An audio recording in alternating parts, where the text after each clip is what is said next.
Today we're going to talk about how to homeschool your kids with Robert Bortins from Classical Conversations. This is a great interview. You don't want to miss it. Thank you for joining the show, listening, watching, sharing the show with friends. This is How to Build a Tent. My name is Matt Williams. We're part of the Fight Laugh Feast Network. Go over to flfnetwork.com, put in HTTP in a memo field, become a member, subscribe, help as we proclaim the Lordship of Jesus in every area of life. Without further ado, Robert Bortins from Classical Conversations. Welcome to the show. Hey, thanks for having me. Excited to be here. Yeah, I'm excited for you to be on too. It gets boring when I'm the only one talking. So it's nice to have other experts on. Oh, well, thank you. So for those that don't know, what is Classical Conversations? Yeah, so Classical Conversations is a home-centered educational community that equips parents to provide with their children with the timeless tools of learning so they can discover nature's order and beauty and enable others to do the same. So we're a homeschool community, and we're all across the globe. Oh, that's great. So how many other countries are you in besides the United States? So we're in 43 countries total now. Okay, wow. That's interesting. Yeah, it's been fun. It's been explosive growth, and just excited to help people all around the globe know God and to make Him known. That's our mission, and so we're working really hard on translating all of our materials, but we're just seeing a great need internationally and excited that the Lord's given us an opportunity and a platform to do that. Yeah, that's awesome. Praise God. Have you noticed any big differences in operations, running the business, going internationally besides the language barrier, or has that pretty much been like the big hurdle? Well, I think there's a couple things to consider. Really, of course, laws are different in every country, so just trying to get an understanding of those. But it's been real interesting. Everywhere we go, parents have the same type of concerns and questions. What about socialization? Can my kid get into college? Am I going to, screw them up? So it's been kind of awesome to just travel around the globe and answer the same questions, whether you're in the US or Brazil or Russia or the Philippines or the UK, everyone has those same concerns. And it just shows the humanity of everyone across the world. Yeah, it's interesting. So what would you say to somebody? Because to me, when someone who hasn't homeschooled, my son is just about to turn 2. I have a baby girl who's just born. Yeah. It seems to me that one of the biggest hurdles is the unknown. Like, I don't know if I could pull this off. I don't know if I could educate my kids to the standard of sending them off to public school or private school or whatnot. What would you say to those parents? Yeah, I mean, we say a couple things, especially to parents in your shoes. Have you taught them to walk? Have you taught them to use a spoon? Spoon to feed themselves? So, I mean, everybody homeschools. It's just how intentional you are about it. That's for us at Classical Conversations, I mean, that's really what our organization is designed for, is to really equip parents to educate their children using those timeless tools. And that's why we form communities. So younger parents can learn from older parents. If you have a kid that's struggling in a certain area, it's likely that one of your other friends is going to have that same issue. And so when we're all working on the same curriculum together and using it to honor the Lord, we're able to really lift each other up. So that's what we're all about. So when people are joining Classical Conversations, it's not just curriculum you get, but it's actual community where you're going to be able to reach out to people. How does that work with the community aspect? Yeah, so we call ourselves a community-based curriculum. So you are going to be purchasing that curriculum and then joining a local community, and you're going to be meeting once a week with a trained tutor parent. So we have parents who have been with the program. They go through additional training every year. And so you're coming together once a week in a group, about 8 students with their families, with their parents, and they're going through the curriculum together, really learning ways to do it at home better, as well as keeping themselves accountable, because they're going to be reading their history papers or doing their show and tell, or doing science experiments together. And so it really creates a sense of community and allows you to have that accountability and just good peer pressure, positive peer pressure, while you're homeschooling. So those are some of the benefits of being in that curriculum, is you're not doing it alone. You've got all these experts, other homeschooling parents there to help you out, and we're really working together. That's great because I think there is that perception of, okay, if I choose to do this, I'm choosing to do this all by myself. And that Yeah. can be really scary. So that's great. Have you noticed an uptick in people interested in classical conversations more so than the growth you've been seeing from people being at home already with the COVID-19? Yes, so COVID-19 has given us an interesting opportunity because there's a lot of parents learning what their kids are being exposed to in schools. We're hearing from parents saying, "Hey, my kid is happy for the first time in 2 or 3 years. We want to keep them at home." And so we've seen a significant uptick in people interested in joining our communities, and the communities are getting full very quickly. And so, yeah, we just think a lot of people are going to become intentional homeschoolers. That there's a lot of accidental homeschoolers because of the COVID-19, but they're seeing the Hmm. benefits. And a lot of people, may have said, "Oh, I kind of always wanted to homeschool, but never really had the momentum to take that leap." And now that they've kind of been forced in the deep end of the pool, they're enjoying it and are going to be lifelong homeschoolers. So there's always, of course, some parents who can't wait to get rid of their kids again. I know. Uh, but I that uh, always makes me sad when I hear that. I know there's so much, even just propaganda, I would call it, from media articles attacking homeschooling, attacking parents working from home, and they treat it like they're such a burden. Do people like actually hate their kids? I don't understand. Yeah, no. Sometimes I think Americans treat their kids like they hate them, even though I know that they love them. But we just Uh-huh. haven't had a good model the last 60 years on what it means to be a family and to live life together. And a lot of that has to do with how our government education system is designed around that factory model Yeah, I know for that's so a many good point. years. And I think that's even more important to get kids out of public school, not just from a Christian perspective of their discipling our kids the opposite direction, but Hmm. we're still training our kids to work in factories, like you're alluding to. And there's not really that many factory jobs out there. Most of our kids are not going to be working in a factory, believe it or not. So, Yeah. um, Yeah, so we believe yeah, that go ahead. that children are not products to be measured, but souls to be nurtured. And Hmm. Andrew Kern of the Cersei Institute kind of coined that, and that's something that we've picked up. Every kid's unique, but when you have 30 kids in the classroom, you have to teach to the middle or middle lower, and so it makes it very difficult, especially when you think about business. I know a lot of people are in business that watch your podcast. If you think about like good to great, they say like one manager should have, between like 6 and 9 people, somewhere around there. And these are Hmm. like paid professionals who are doing this to make money. And you Hmm. shouldn't have like one manager for 8 people. And you just imagine like my wife was a public school teacher. She saw almost 200 students a day. So no matter how much she loved on them, that's just not a possible like human interaction. Even Jesus only had, 11 disciples, and one of them betrayed him, you know? Yeah. So, Yeah. we try to use that model in our curriculum is, no more than 1 to 12, but really that ideal number is 1 to 8 when you're in that Mhm. community. So, can you speak to kind of the results of homeschooling as far as in your program of like, are kids coming out of this just barely sufficient in reading and math, or are they excelling? Are they above the standards, below the standards? What's the Right. result? Yeah, I think the educational outcomes, across homeschooling are typically 15 to 30% higher than average Wow. throughout, the educational um, curriculums. We also Hmm. see in homeschooling with classical conversations, our numbers tend to be closer to that 30% mark. But what we are really doing is, and what I encourage our families is, we're trying to raise adults and raise Christian men and women. And so a lot of times we don't necessarily follow the government system, and people are like, why don't you do this?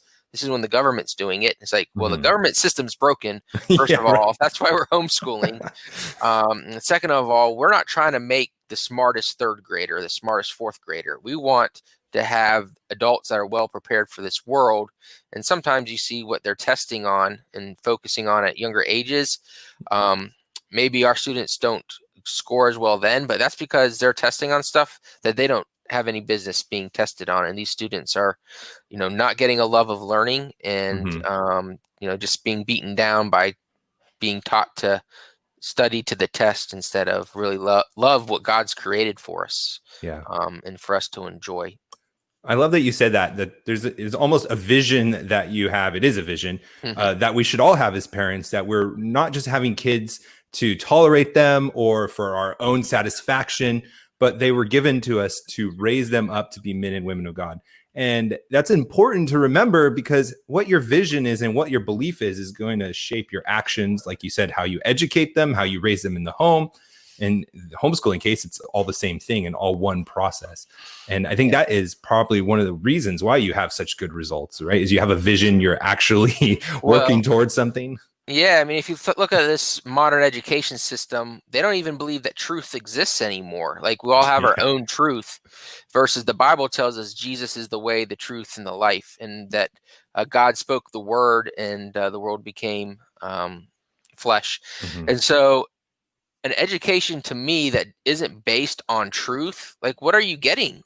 Like, if you don't believe fundamentally that there is truth, how are you going to educate towards anything? And that's what we're seeing, unfortunately, in the government school system today. And that's why we have so many issues with the young people in our culture. Versus, if you believe in truth, you believe that Jesus Christ came to die for us. It's very important that if you believe God created the world, right, that Mhm. every educational aspect points back to that. It points back to knowing God. Um, so we believe 2 + 2 = 4 tells us about the nature of God, that's explicitly Christian. Mhm. But the government school system tells us that education is a neutral endeavor. And we just reject that, and we encourage everyone to reject that. Yeah, amen to that. And it's funny, it's like you don't believe in truth, but you're still like testing your kids. Like Yeah. what Again, against what standard? yeah, exactly. Oh man, that documentary, By What Standard? I just use that all the time for everything now. So you said your wife was a public school teacher. I didn't know that. Yeah, so she taught public school PE for, I think, 8 years. Wow. So after we met, when we were dating and things were getting a little bit more serious, I told her that I was planning on homeschooling my kids one day, and if she wasn't going to be willing to do that, that we should probably not get any more serious. And she started laughing and said she would never send her kids to these schools. And Wow. so now the rest is history. Yeah, it's funny. I read a study last week. I forgot who it was, but the percentage of school teachers that send their kids to private school or not public school is higher than Mhm. the average population, which should be a red flag for everyone right there. Yeah, we see so many public school teachers are using our curriculum and leading our communities and those things. So, Mhm. yeah, I think they get in it for the heart of children, and then they kind of see what the system does, and they know they're fighting an uphill battle. Mhm. I think all of our teachers are superheroes, just because that 1 to 200 student ratio isn't something that would work. Even for Superman, there's just not enough Right. um, time in the day to love everyone like they need to be. So it's just feel bad for them. And it's probably a reason why so many of them opt out and either homeschool or send their kids to a different institution for Yeah. education. Yeah. So how did you fall into being the CEO of Classical Conversations? Yeah, I was born into it. My Oh. mom, yeah, so my mom started it. I was homeschooled the whole way. And when I was entering high school, she started Classical Conversations because just the questions that I addressed earlier. How do I get into college? Can I really do these harder subjects? So she said, if I help you do this, homeschool through high school, we continue to do it. And we had 10 families join us that first year in 1997. And then I Wow. graduated, went to college at Clemson University, got an industrial engineering degree. During that time, my mom called me up and said, your dad's thinking about buying you a new car. And I was like, awesome. He said, but instead, he decided to quit his job so I could try to make Classical Conversations bigger. And so you have to pay for school the rest of the way yourself. So I went to the co-op office and said, I can't pay tuition next year. Can I go ahead and can you help me find a job? So I went to school semester, worked a semester, and paid my way through college that way. And was an industrial engineer for about Uh-huh. 6 years after college, and just had a heart for homeschooling. I loved being homeschooled myself, but I wanted to have that testimony that homeschooling works. And so I worked my way up the corporate ladder, got good annual reviews, pay raises, those type of things. And so at that time, my mom was looking to spend more time with my youngest two brothers because she had spent the last 10 years really growing CC and on the road while my dad was homeschooling them. And so I came on board and spent a year transitioning with her so that she could spend more time at home with my two youngest brothers before they graduated high school. And so now I've been in the CEO role for 8 years now at Wow. Classical Conversations. That's awesome. It's not awesome that your like mom just pulled a switcheroo on you. You were going to get a car, but instead you got to get a job. Yeah. That's a whiplash. Thanks, Yes, it Mom. was. She would call me for money in college. Like, luckily, I had great roommates that really helped me get through. So I would rent out like closets to spend the semester in and stuff like that, just to save as much money as possible because I didn't have very much. But yeah, my mom would call me up. Do you have any money I can borrow to buy books so I can sell them at this conference? I'm like, Mom, everyone else calls their parents for money. That's funny. So I normally discourage family businesses. I don't know if that's just my poor mindset or not. So can you kind of talk about what it's like to have a family business, work with your mom? Like, what is the tension there like? Yeah, well, I think my mom's done a great job just being willing to let go of some things and let me manage them and not try to be overly uh, on top of like a day-to-day operations. And I've tried to do a good job communicating with her, and I've also tried to do a great job just trying to fulfill her mission and vision of the organization and using those as guiding principles and moving forward. And so there's definitely talk a lot about work in our family. I know a number of people who have transitioned businesses. There's from one generation to the next. There's always, the new blood wants to do things the new way, and the old blood says, we've been doing it this way for so long. So there's definitely tensions there, and it's just key to have good communication and just to know your priorities. Your priorities: God, family, and then the business. And so just making sure that you keep your eye on those. So definitely have disagreements, and sometimes I give and sometimes she gives, but it's been good. And but you definitely need to have a plan going forward. Just clearly make sure that that's agreed upon and a plan to deal with disagreements. Yeah, that's good. That's good. All right. Last question, or more of a open segment time, is what advice would you give to other people aspiring to be business leaders or are actual business leaders right now? Right. Well, I think from a business standpoint, this is a tough time for all of us in COVID-19, but I think it's a great time to be in business as well because it's forcing us to really look at our organization and things that we might have just taken advantage of, or just always said, oh, this is just going to be this way forever. And it's really an opportunity to innovate, to figure out how to meet new needs of our customers and love them well. And so I think the biggest thing is to really, if you're in business, make sure you understand your value proposition. Make sure that those side projects that you were maybe trying to put in there that aren't necessarily driving revenue but taking a lot of your time up, put those to the side right now. And if you're thinking about starting your business, just think about what opportunities you have. There's a lot of the longer you've been in business, the more kind of baggage you have. You got old technology, and we've been doing things this way or that way for a long time. I mean, you really get an opportunity to innovate. There's so many great tools now, such as Slack and Zoom, and all of these web-based tools that make it so that you can compete, on a national and global level without even leaving your basement. So I think it's going to make it a lot easier in some ways once we get out of this, and just always know that we're trying to create benefits for those people that we serve. And so to me, being in business is all about serving people and loving them well and doing it in a sustainable way. And so if you're doing those things, then you'll be able to get through the down times and you won't get too big of a head in the good times. That's good. That's really good. For me, just well, both of our ages, I guess. I've kind of been through two really bad recessions. Not really a recession, but a contraction. Yeah. From 2008 and then now.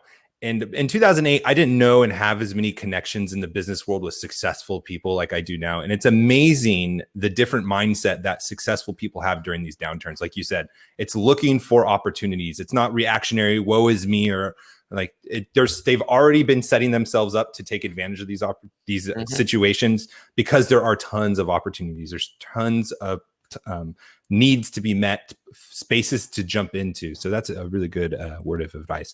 So if people are more interested on finding out more on Classical Conversations, what's the website and where can they find you on the social media sites? Yeah, so classicalconversations.com is going to be our website, and you can find out information there. Go to find a community, and they will. You can talk to a local leader, and they'll tell you exactly what's going on in your area. Then you can find us on Facebook and Instagram. Just search Classical Conversations Inc. and we'll show up on those platforms as well. So those are our main two, and we also are on Pinterest as well. So we'd love to connect with you. We'd love to get you with a real life local homeschooler that's in your area, and they'll be happy to talk to you as well. And they're the experts. They'll be able to tell you exactly what you need to do to get started. Great. Robert Bortins, thank you for joining us on the show. Yeah, thank you so much. And I hope I was beneficial to your audience today. You definitely were. Take care. All right. Have a great day. Robert, thanks again for joining us on the show and sharing with us your wisdom, and sharing with how we can be homeschooling our kids, how you guys help, how you provide value. If you have been thinking about it, praying about it, if you've been one of those people that have been in public schools and seen how better your kid performs, how much happier your kid is being at home, being homeschooled, well, check them out. There are people waiting to help you make this decision. They have resources. You're not alone. I just love what they are doing. So go check them out, Classical Conversations. We'll talk to you tomorrow. God bless.